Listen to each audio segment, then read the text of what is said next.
You are now listening to the fastest show on IE Sports Radio. My name is Daryl Kinsey Jr. welcoming you back to take another lap of the Extra Mile for today, January 20, 2020. And ladies and gentlemen, we are back.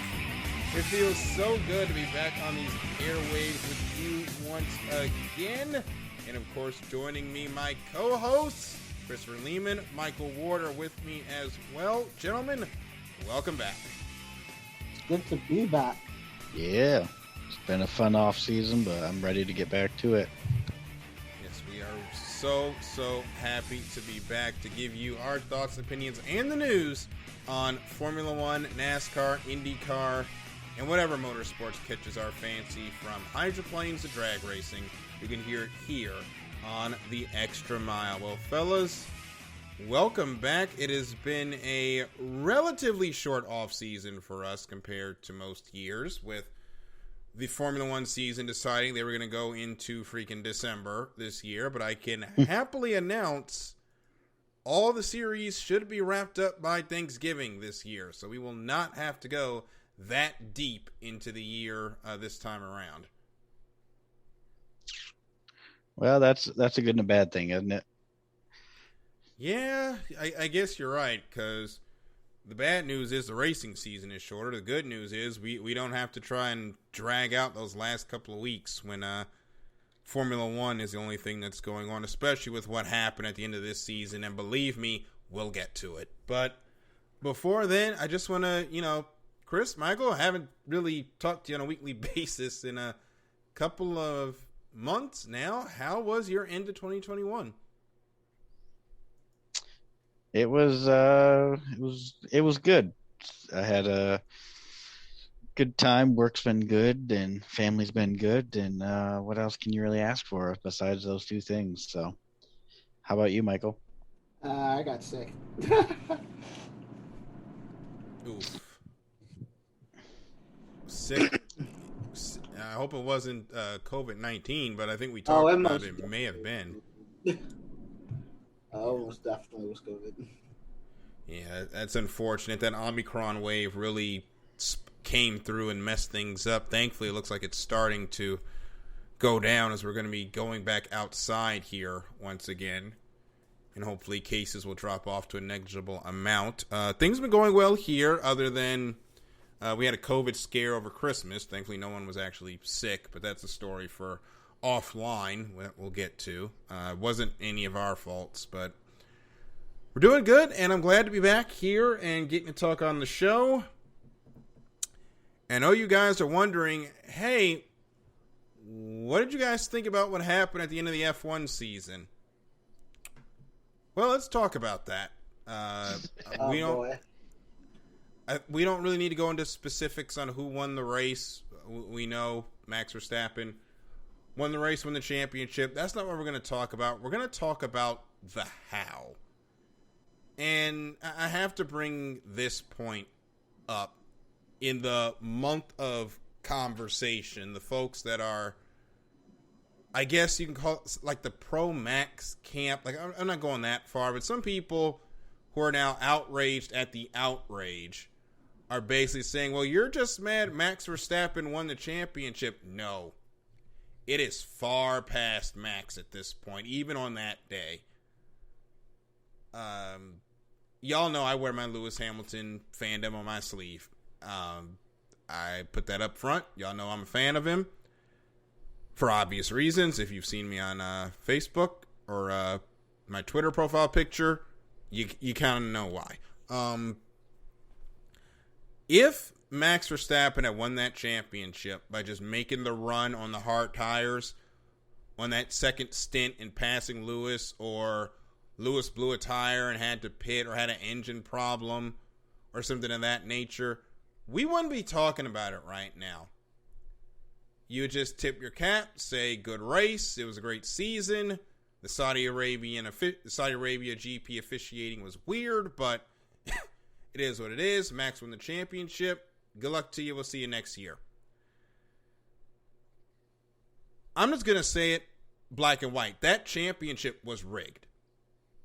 Absolutely, it was rigged for that outcome to happen. Not with Latifi hitting the wall. That is what it is.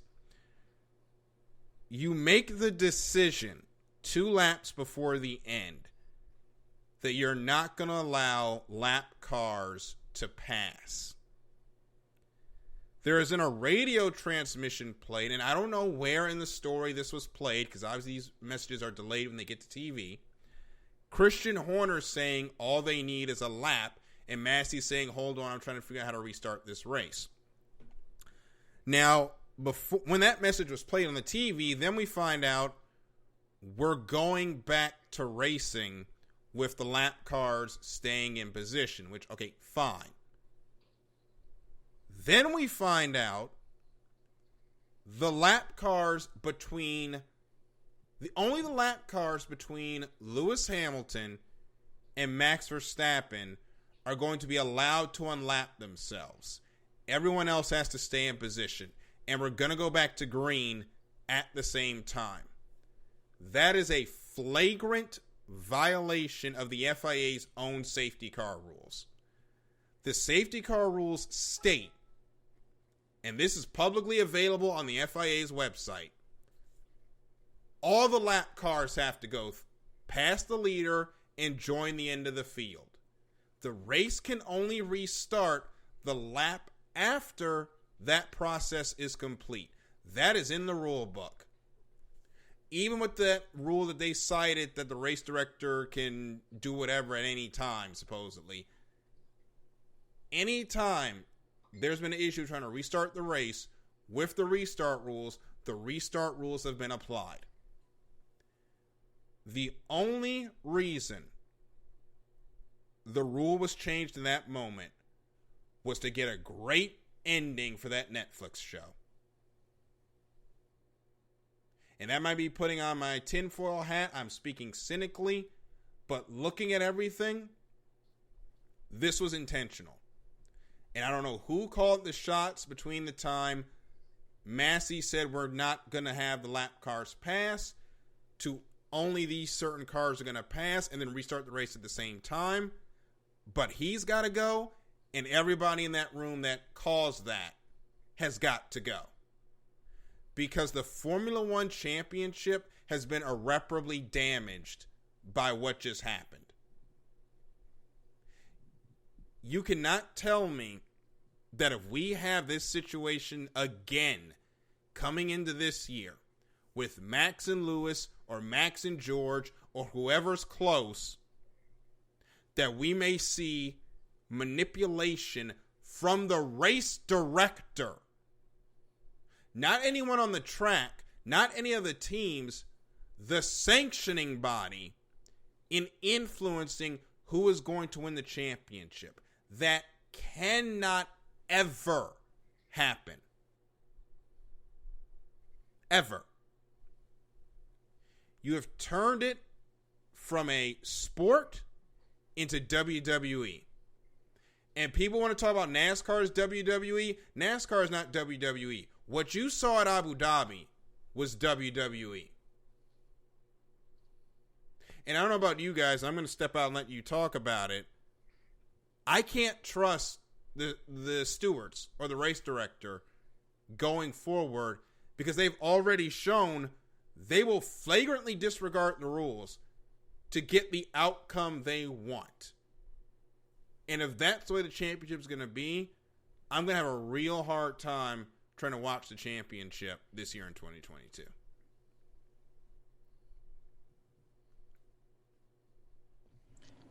Well, honestly, it's not hard to say, but I do feel like it definitely was rigged, and there were a lot of rules that were ignored because I just don't see how, in the rules it's always been you let the lap cars by and you restart the race. But there was so many things that were really sus about everything that happened. Like, not all the lap cars. Someone's been playing Among Us.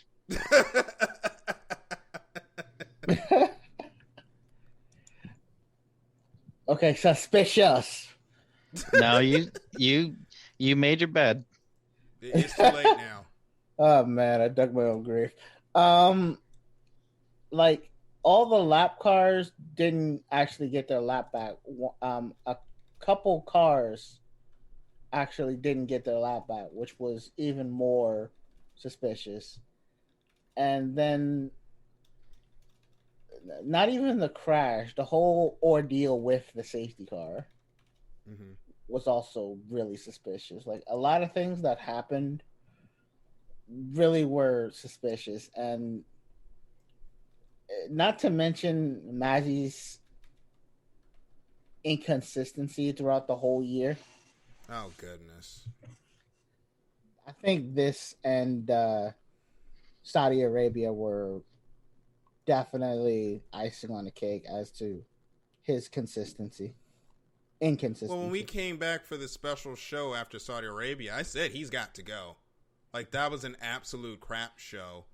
And now, with what happens here, there's no way you can continue with Masi as the race director unless there is a hell of a lot of checks and balances behind him.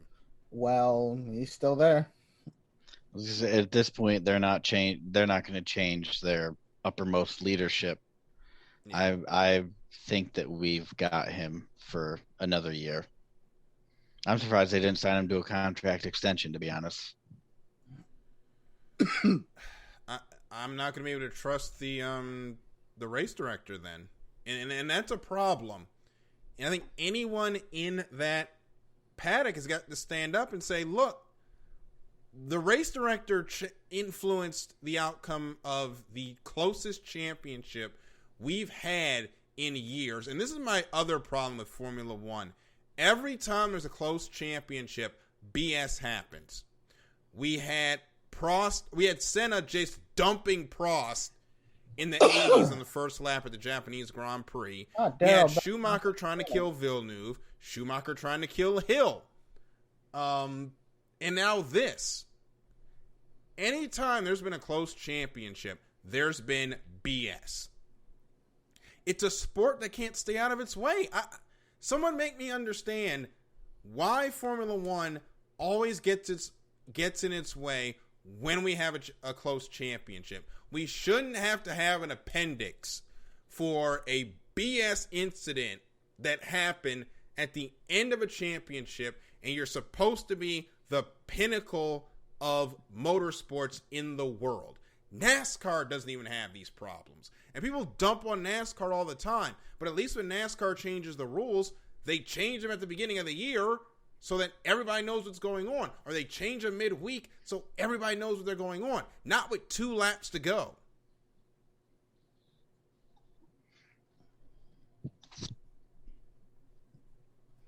All I gotta By the way, if you is, think I'm ranting right now, this is the tame version of what you would have heard a month ago when this first happened. All I gotta say is I hope that paycheck from Netflix is great. That thing better be like 9 figures for what just happened there. So I do have to interject here and say that I don't think Netflix had anything to do with it. And my reasoning for that is the fact that Max Verstappen drugged them through the mud. Mm-hmm. So why would Netflix and the thing to remember is Max Verstappen is not participating in Netflix this year. So all the drama that's happened in this championship, you only have Mercedes side. You don't have Red Bull. You don't have Max Verstappen. So why would Netflix rig a race for something that they will not? We're not saying that they rigged it. I'm not saying that. Yeah. But that they did it to make it more suspenseful. Correct, but they're only getting one half of the story. You know what I mean? Like Mm-hmm. Max drugged them through the mud, said they made stuff up, which we all knew, and that was weeks before. So I don't think that the ending was done with Netflix in mind, because the the guy that they would have rigged the race to put into a position to win, which it wasn't necessarily a guarantee. But I just don't think that Netflix really had a part in it. I think, if anything, it was, we have to get Max Verstappen at least one championship. With the new year, Red Bull put all of their chips into this year, and so they're going to start with a slight disadvantage. We don't know how much it will be, obviously, at this point. We don't know how the grid's going to look at all for next year. But I think they just said we need to put Max in a position to win at least one championship. And I think realistically, I think it's a Chase Elliott and NASCAR situation. Lewis is Jimmy Johnson, and and Max is Chase Elliott. Chase is the future of NASCAR in the same way that Max is the future of Formula One. They need to draw up interest, young champion versus old champion. They're setting up a narrative for 2 more seasons, but they're also trying to get Max successful to get people into it for the long term. So I think it was definitely heavily influenced, but I don't think it was for Netflix. I think it was for the survival of the sport. And what they should have done is made Massey the sacrificial lamb. Bye, Massey. Here's my thing. Max had already, win or lose that championship, he had already done that, though. Yeah. Max he established himself last year, except for coming down the stretch, he came unglued. And you saw that with how he was racing. When Hamilton got on the charge that, even though I didn't think it was going to happen, we all knew it was going to be capable of, because he's won 7 championships before, should be 8 right now, because Lewis did what a champion is supposed to do in that last race before things popped off. So it's just a bad look. It's like, okay, you want to try and get him a championship. Well, what is that championship worth? We've spent the last month since that race has been over talking about how Lewis Hamilton got screwed. That has been all the conversations on Twitter. There has been every now and then I see a Max Verstappen celebration post. Everything else has been in the F1 space, has been talking about Lewis, how he got screwed, where has he been, because he hasn't been on social media since it happened, and whether or not he comes back. And that's a point I want to get to now.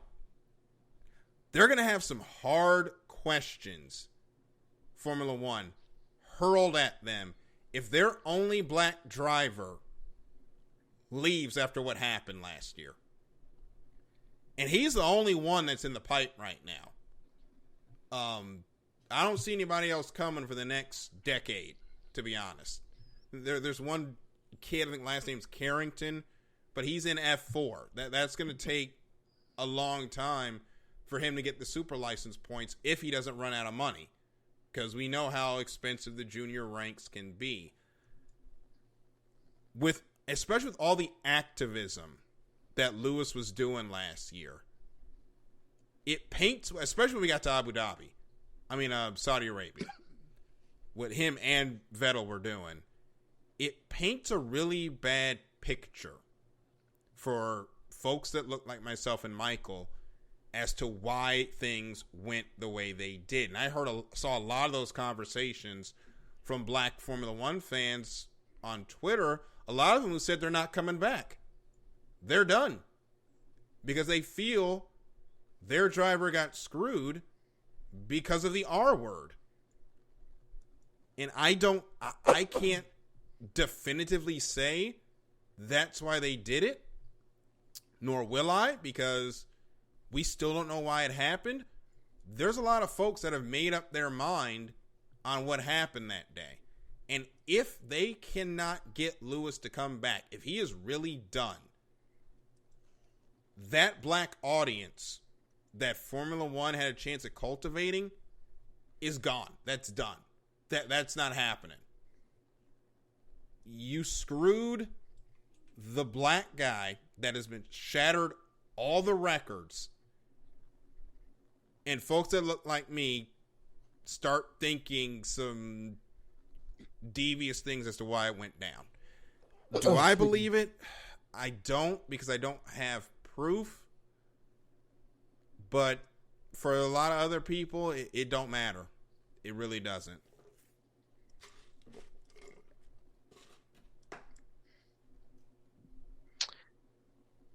I don't see Lewis leaving. Mm-hmm. And I think he has a lot of loyalty to his team, who obviously had nothing to do with the situation. Mm-hmm. I do not think that he would leave. And this is something that I had texted you guys about, and the days following, the the aftermath and stuff. But I don't see him leaving for two reasons. I don't think that he would put Mercedes in the position where the development of this new car and what you could say is the next 10 plus years of their success, he is not going to put that on George Russell. Mm-hmm. Because right now, who do you get? But let's say Lewis decides 2 weeks from now, I'm not coming back.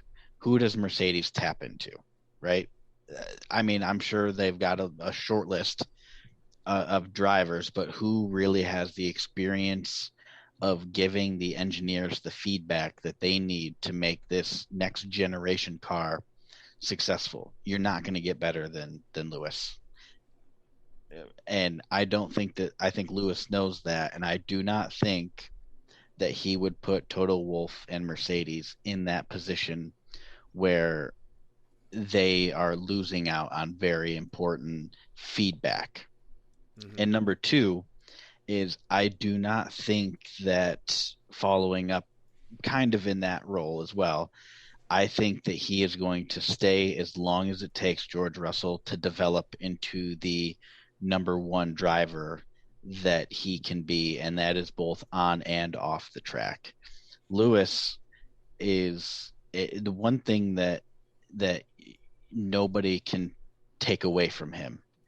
That they can say anything they want on the track, but off the track, he is a very generous person. He is very eloquent when he talks, especially in his post race. Something that I find really annoying is, as a Max fan, when after a race, Max very rarely compliments Lewis, and Lewis in his post race every time will say, "Great drive to Max," blah blah blah. He always throws some sort of compliment Max's way, and other drivers too. He will, game recognizes game. That's what they say, and Lewis does that. And so I think that Lewis, being the ultimate gentleman, the pinnacle of off-track behavior, I don't think that he is going to leave George alone. I think he wants to mentor him until, like I said, he can be that future of Mercedes, that 10-year plan where he can retire and say, I've left my team in good hands. And that's why I do not think that Lewis will leave. Yeah. I hope he doesn't. Marcus Vitalis says, boogity, boogity, boogity. I haven't heard that phrase in a while, but it's been nice too to long. Hear it again. Yep. I miss DW. We all do. But he's enjoying his retirement. So, yep. We are going to take a quick break and actually get into some positive things and actually talk about our thoughts on the 2022 season. But before then, of course, got to thank the folks that pay the bills around here, and that includes the Southern California Warriors semi-pro football team. And the world of semi-pro sports is unlike any other sports organizations. Players pay to play in hopes of so many different outcomes, whether it's playing to get film, to try out for professional teams, big-time colleges, or just playing to stay in shape. No matter what, all semi-pro players have one thing in common, and that is playing for the love of the game. The SoCal Warriors have been on a quest to earn titles and give players second chances since 2017. Whether you're in Southern California or anywhere in the world, give semi-pro sports a chance. If you love your sport, you may get that second chance you've been waiting for as an athlete. Follow them on social media at SoCal Warriors, on Instagram at Southern California _Warriors, and Facebook at Southern California Warriors. We're going to take a quick break. We'll be right back here on the Extra Mile on iSports Radio, your direct feed for all that is sports.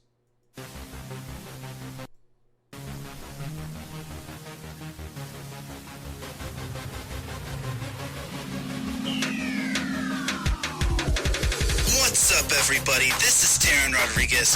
Are you a fan of volleyball? Are you a fan of Thunder Spikes? Then I have the show for you. Set Point, where I cover NCAA men's and women's volleyball, high school boys and girls volleyball, beach volleyball, and even professional volleyball. Catch the action every week here on IE Sports Radio, your direct feed for all that is sports.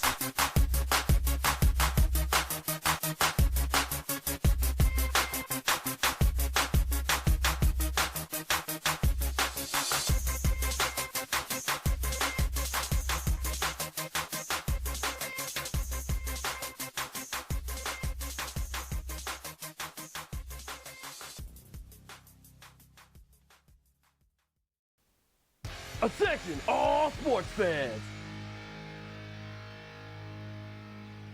If you're someone who wakes up each morning with lists of sporting events to go along with your to-do list for the day, then you just might be a diehard. The world of sports is as vast as the ocean is deep, including the major leagues, the minor leagues, the college, and everything in between.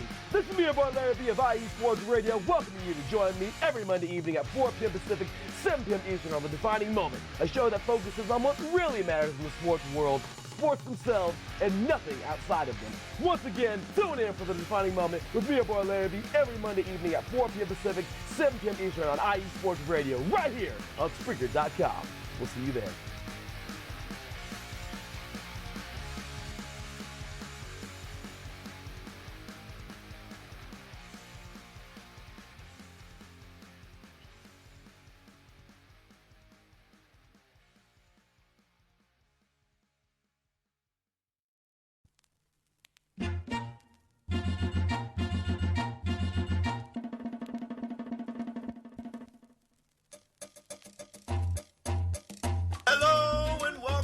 To the Soccer Scoreboard Show with your host, Gabriel Montoya.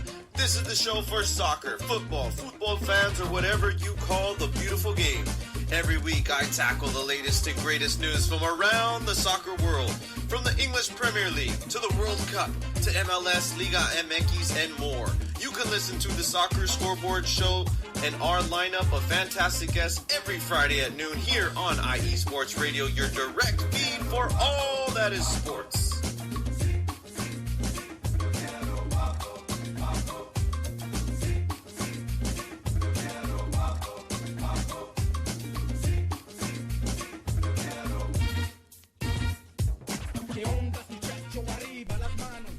Folks, we are back here on the Extra Mile on iSports Radio, your direct feed for all that is sports. And hey, all you business owners out there, are you looking to background check a new hire on? Let Kit Freeman take care of that for you.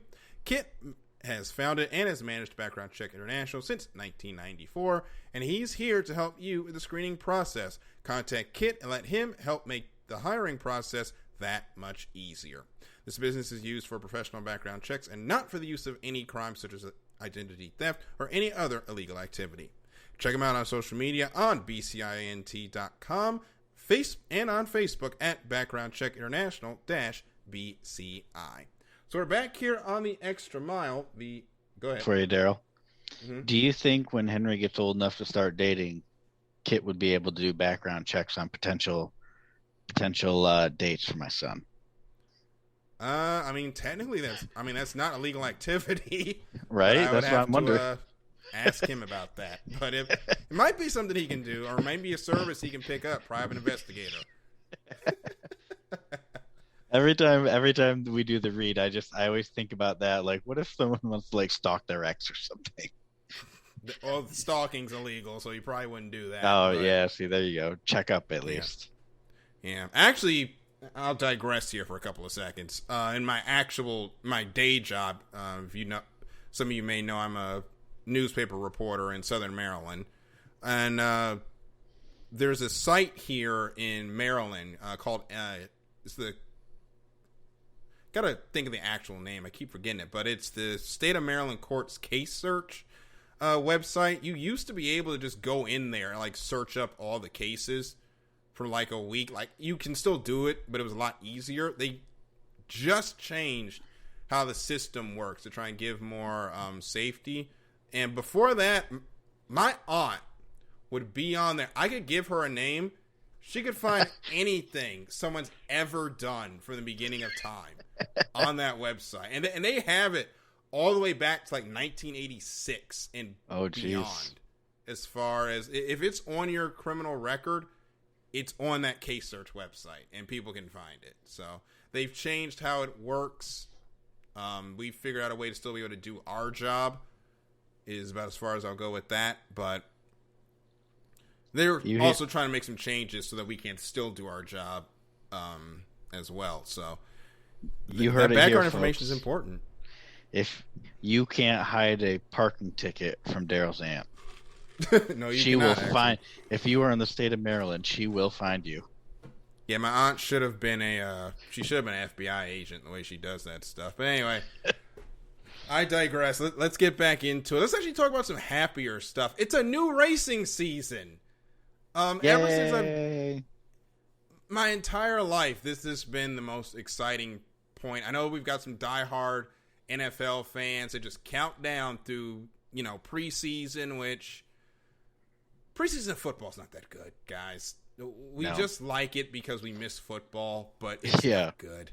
It's not good. Unless you're doing a fantasy draft or you just are really a football nerd, it's not that exciting. Because, the starters come out after like a quarter. It's a bunch of guys that you're never going to hear from again. The play is bad.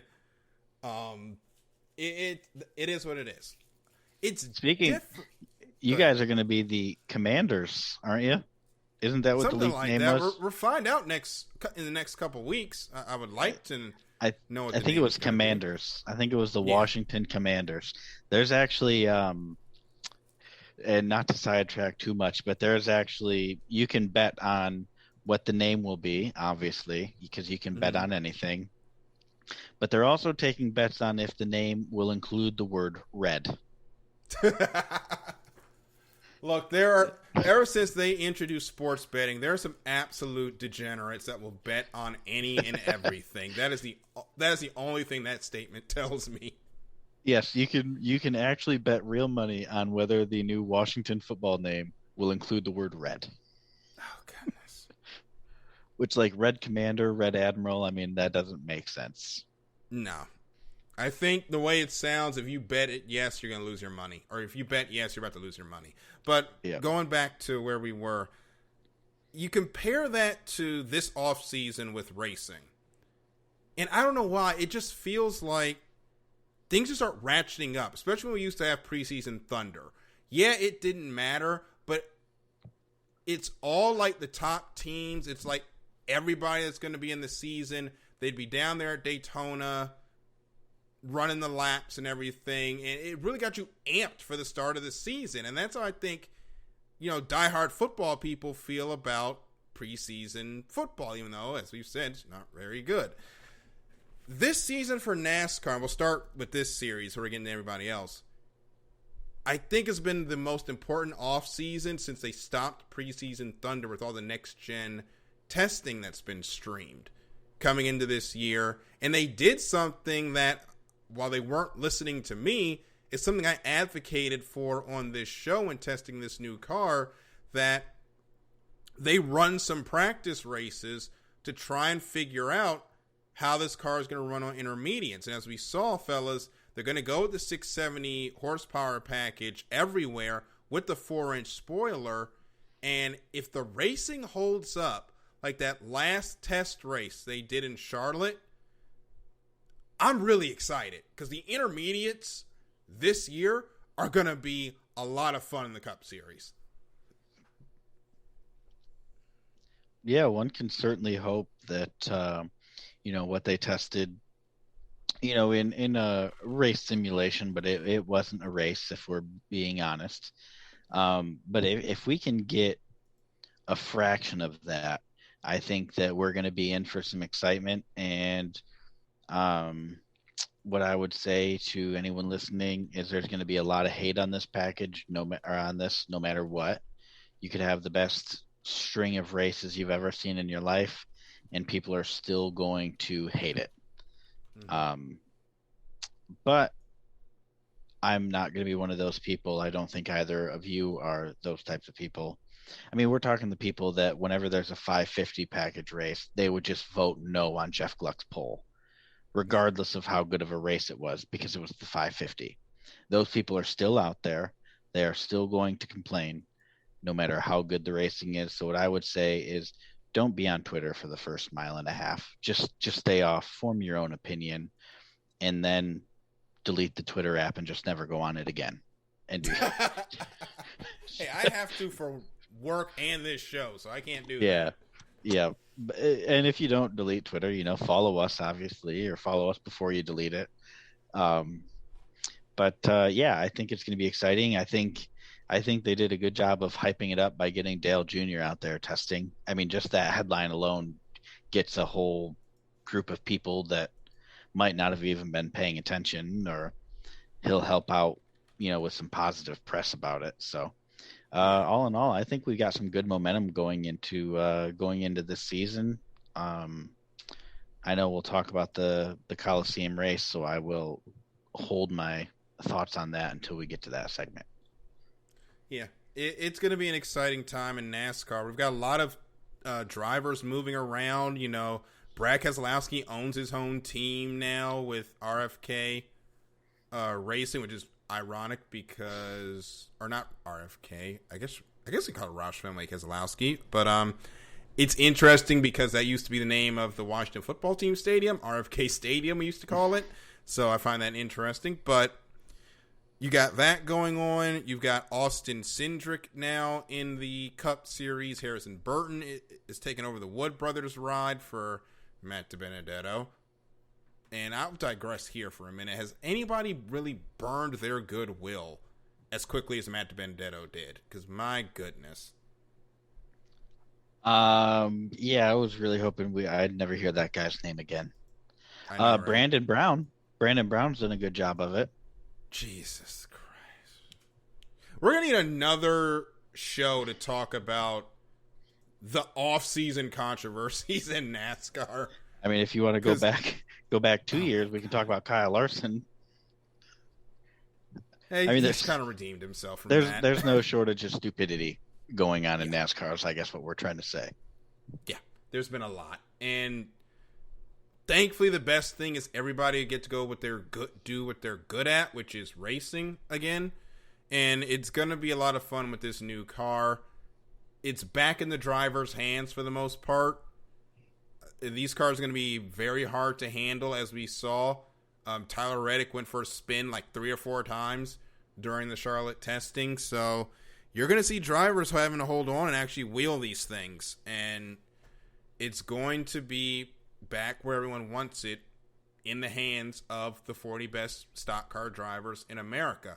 The one wild card, obviously, is how Atlanta is going to race. Now, they're taking the 510 package there because of the high speeds with the higher banking and the new pavement. That race is either going to be really good or really bad, and there's no in between. And don't base your decision off Jeff Gluck's poll. And don't base it off of one Atlanta race. Yes. Because the first race on a repave is always bad, so we can't really base it off that. We'll have to go 2 or 3 races where we can decide whether or not they made a Texas. I was going to say, so can we say that enough time has passed with Texas that it just sucks? Yes. Okay.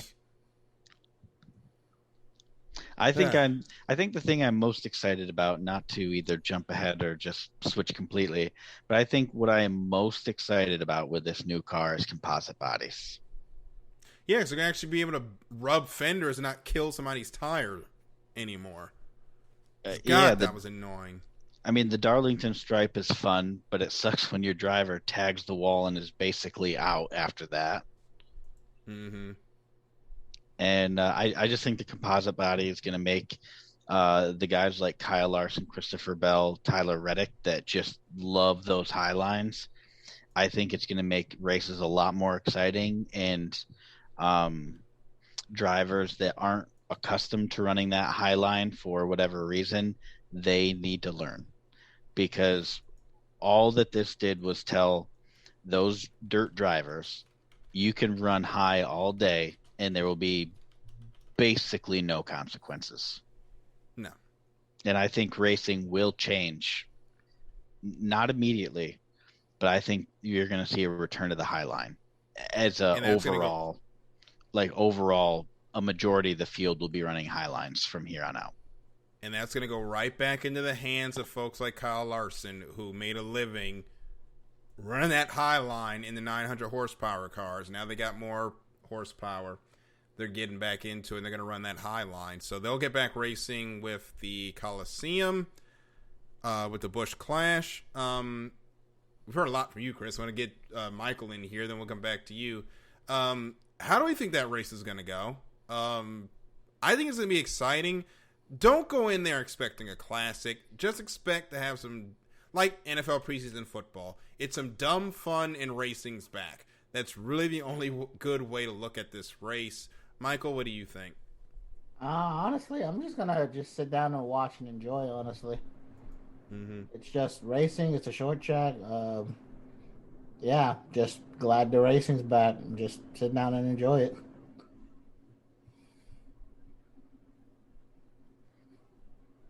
Yeah. So I was hoping. I think you guys were hoping I would have a lot more to say, but That's I okay. mean, not really, because we don't know what to expect.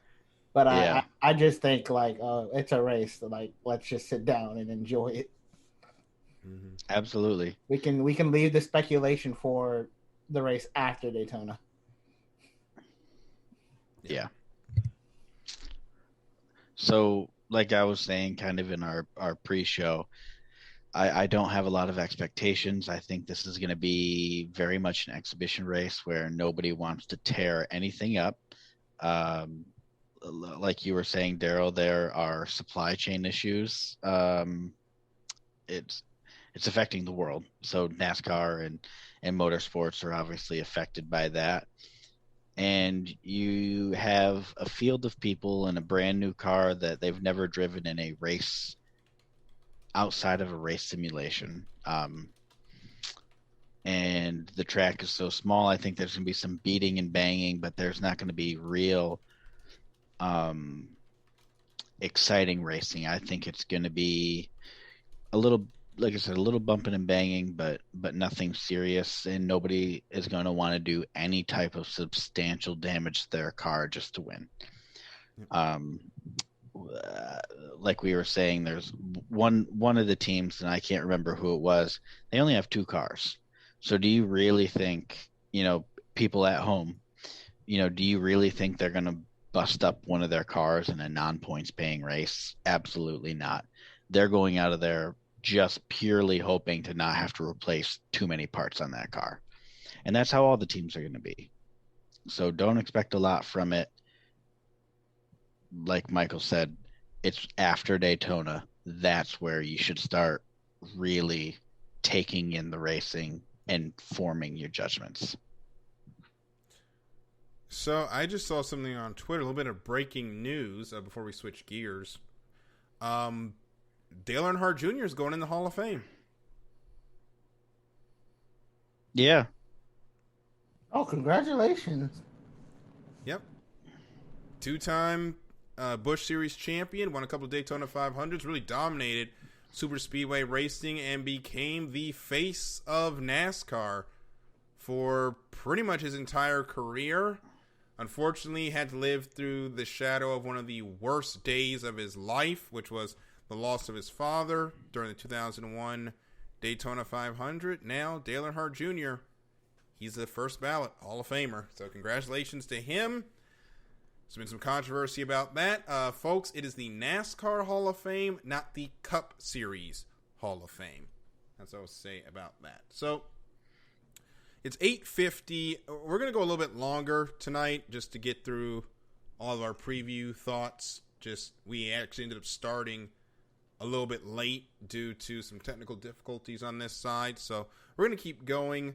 The next series that I think we're excited about, at least Michael and I, endurance racing coming back. IMSA last year of the Daytona Prototype International. GTD Pro takes over for the departing GT Le Mans class as the GT Endurance formula is going away. A lot of excitement over there because the Hypercar program is in its second full season in the World Endurance Championship with Alpine, Glickenhaus, and Peugeot trying to take down Toyota. While in the United States, it's going to be a three-make battle between it's going to be a battle between Cadillac and Nissan to decide who's going to take home the last Daytona Prototype International Championship before they switch over to Le Mans Daytona Hypercars. There's a lot of new in the WEC, Michael, and in IMSA, and we're going to get to see that bit of new in IMSA this weekend because we've got the Motul 100 coming up. Yeah, exactly. It's gonna be an exciting race. It's a really short race for an endurance race, but I don't think that matters. What matters is we get to see some cars on the track, actually racing their hardest. So I think that's gonna be great. Can't wait to see just all the teams out there running on the track and honestly just competing. I just think it's great that racing is back. Yep. So they get started here with the Roar Before the 24. That's going on right now. All right, that's going to start tomorrow. They'll have the Motul 100 on Sunday.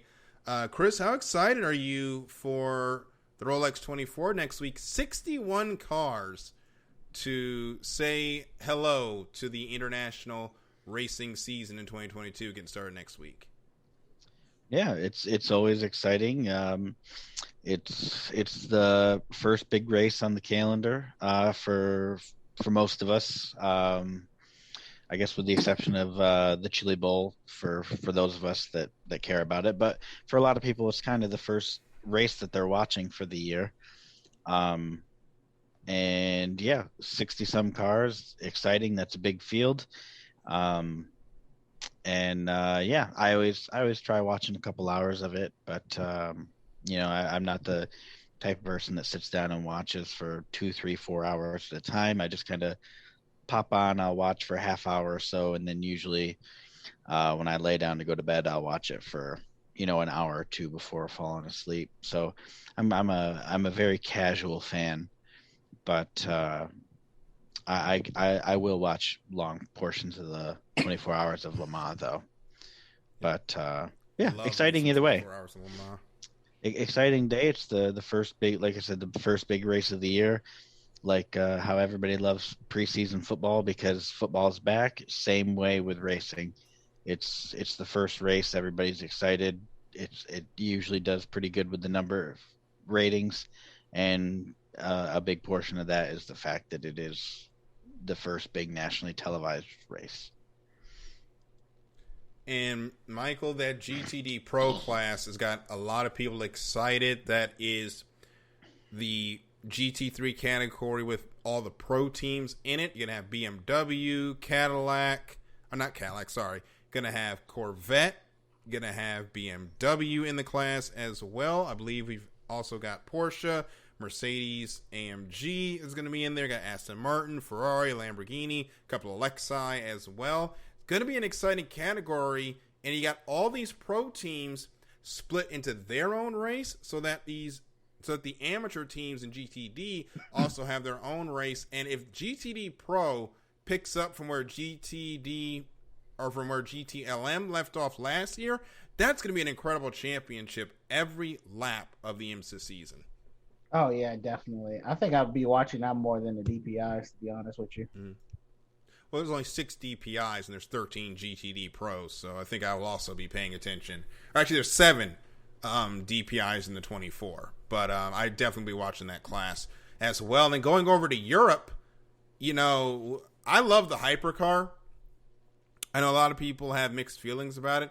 I love that class. We're going to get 6 of them this year. We're going to have an onslaught of them in 2023, and some of them are also going to be racing in America.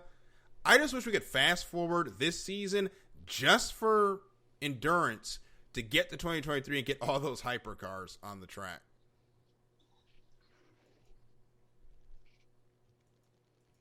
Yeah, I think it should. And now we have... Oh, sorry. And then another series, IndyCar. Love me some IndyCar. That one is not much of a new car, but it's a lot of the new boys in town. With Alex Palou winning the championship, now he has a chance to make a legacy as a champion, going to have a chance to defend it. Roman Grosjean is moving over to Andretti. We've got some other movements. Takuma Sato moved house last season. A lot of drivers in a lot of new cars. And IndyCar, it's the closest it's ever been. I'm extremely excited for St. Pete just to see what the pecking order of that of the category or of the IndyCar series is going to be. However, as we saw, Chris and Michael, quite literally anybody has a chance to win in IndyCar if they get it right on the weekend. Oh yeah, definitely. If you get it right on the weekend, the win is, well, it's not yours, but you definitely have a great shot at winning. Mm-hmm.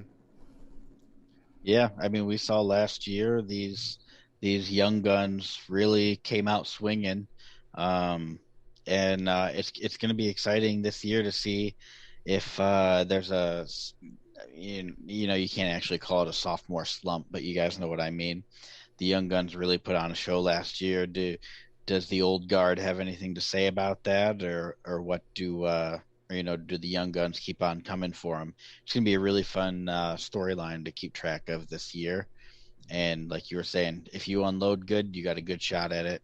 And so yeah, we'll see what the pecking order looks like when we get started. But I don't think we're anticipating too many changes, with the grid standings. So should be a good season. It's going to be fun. It is going to be a fun season over there. They get started later on this year they get started in February at St. Petersburg. Also getting started in February, National Hot Rod Association, the Camping World. Sorry, I got to get the name. Oh boy, it's preseason for everybody. I will say that. I don't know why I'm stalling on this name. It is the, Lord have mercy. The Camping World Drag Racing Series. I'm so sorry, y'all. I know what this series is called. I'm going to it this year. They get their season started coming up this year, or coming up in February in Pomona for the Winter Nationals. And going into there, the question is going to be in Top Fuel, can anybody catch Steve Torrence? 4-time champion in successive years, and he is really rewritten the book on how to be successful in the NHRA Camping World Drag Racing Series.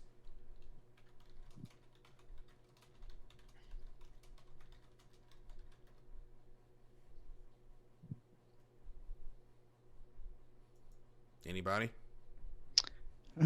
I don't really do drag racing. It's never really exposed to it much. And let's go Matt Hagan.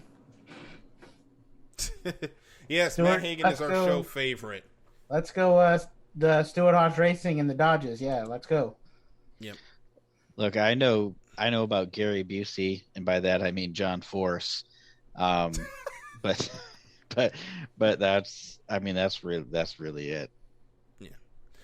So we'll have to get these guys into drag racing at some point. I'm actually going to the Virginia Nats this May. So that's going to be exciting for me. Got to go there in 2018 when they first came back. Was going to go last year until pandemic.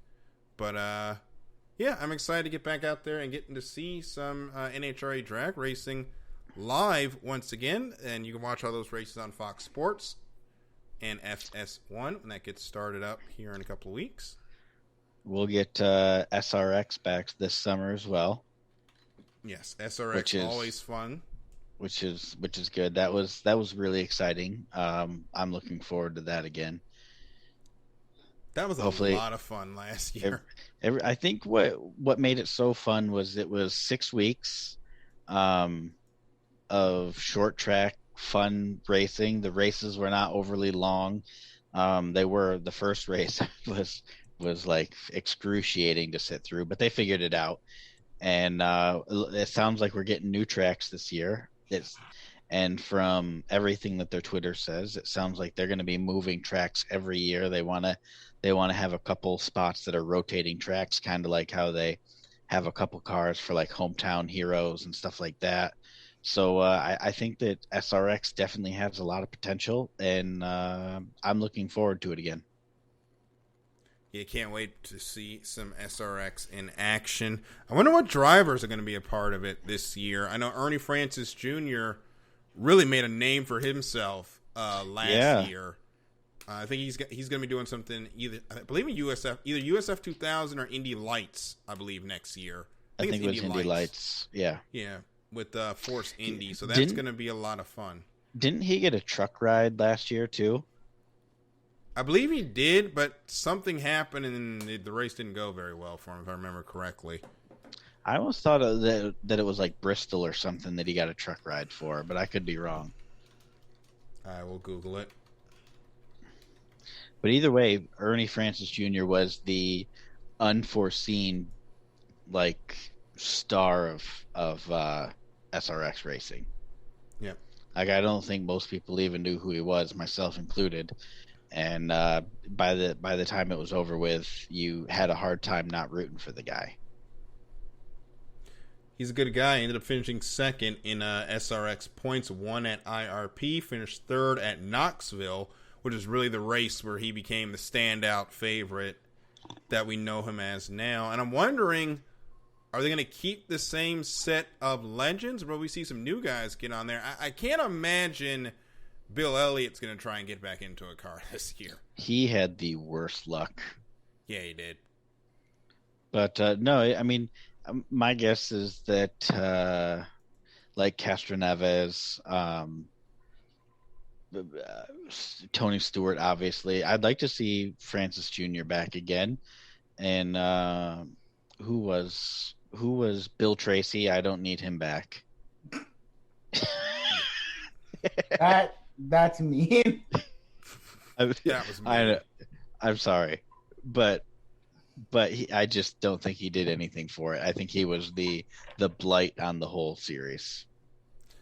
Paul was definitely the fly in the ointment. Or Paul Tracy, yeah. Yeah, I don't know Paul was Bill... definitely the fly in the ointment there. Yeah. But other than that, I think it was really good. So. Yeah, it was a lot of fun. Can't wait to get it back started. Of course, H1 Unlimited Hydroplanes is going to be racing this summer.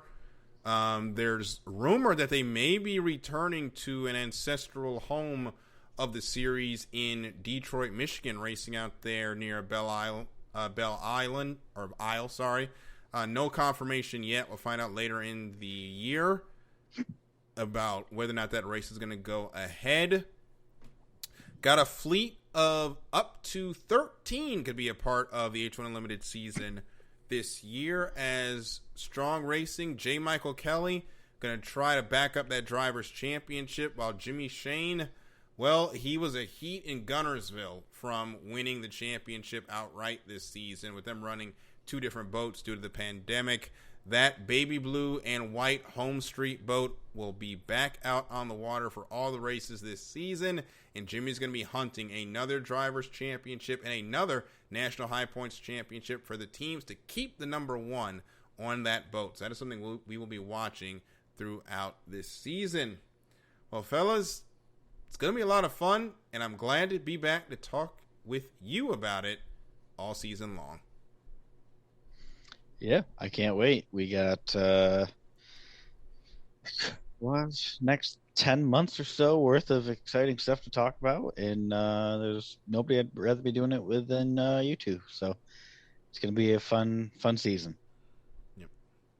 Hopefully with a little less sanctioning body drama. God, I hope so. But probably not. Yep. So as we get ready to go out tonight, first, of course, we got to say before we say our goodbyes, have some administrative work to take care of, and that includes something new for 2022. We have a Patreon. iSports Radio does. Head over to iSportsRadio.com for more information on that as well. And folks, for the last 7.5 years, iSports Radio has been bringing you amazing content ranging from interviewing legendary athletes to building tailor-made shows dedicated to all major sports cities around the country. All the while, we've continued to be the fans for the fans by the fans, for the fans. And with your help, we are ready to take that next step. We got a link on iSportsRadio.com where you can see our Patreon. We've got 5 different tiers for just $5 a month. That will get you a shout out on all 32 of our shows. And the higher tiers include free merchandise, access to our podcasting university, and a chance to be featured on a segment of the flagship show, The Defining Moment, with the guy who's the only reason we're all here right now, Mr. Larry B. We would love to have you guys a part of that. So head over to patreon.com/iSportsRadio and check out iSportsRadio.com for more information on that effort. And thank you all so much for continuing to make iSports Radio your direct feed for all that is sports. So as we get ready to get out of here, remember, if you missed any episode of any iSports Radio show, and you probably have, we've got 32 of them now, you can head over to YouTube, where we have a repository of every show that we've ever put out there, including early editions of The Extra Mile. You can hear it back from the Just Me era, the Me and Michael era, the Me, Michael, Lita, and Caitlin era, and then, of course, us three as well. We had some wild times for the last 7 years of this show. I've loved it. Cannot wait to get the season started once again, of course. And, of course, keep it locked to our social medias. Chris is at Fiji Sims. Michael's at Michael_War25.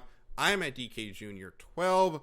Check us out during the week and have conversations with us. We won't bite. And with that being said, I think I've covered everything that needs to be covered. So, there was one thing. Yes. You forgot. There was one championship that we never really took time to appreciate last year, and that was our Nearest to Win championship. I don't know who won it. I forgot who won, though. Chris won our Nearest to Win championship. That is why he's bringing it up. But yes, we are doing Nearest the Win again. We won't be doing it for a couple of weeks. But when we get to that, of course, hashtag Nearest the Win. Who you think's going to win in IndyCar, NASCAR, and Formula One? If you get the winner right, you get 2 points. If we don't get a winner, whoever finished highest of the guys we picked is 1 point. We have got to talk to Matt White to make the Formula One picks a little bit more interesting, because unfortunately we all just end up picking one person or another. So we got to figure, maybe pick the podium and get points that way. We'll figure it out. I think it would be the same.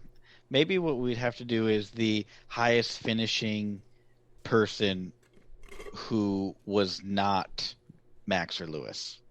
Yeah. Or like, because we know Max and Lewis are going to be the top two, so it's going to be the best of the rest. Maybe we'll figure it out. Maybe we pick who we think is going to finish third. That would be interesting. Nearest the bronze, we could call it there. Yeah. But hey,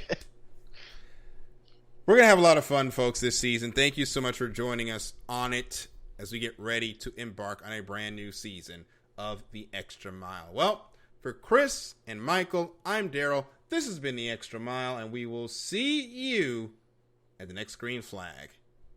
God, I love saying that. Goodbye, everybody.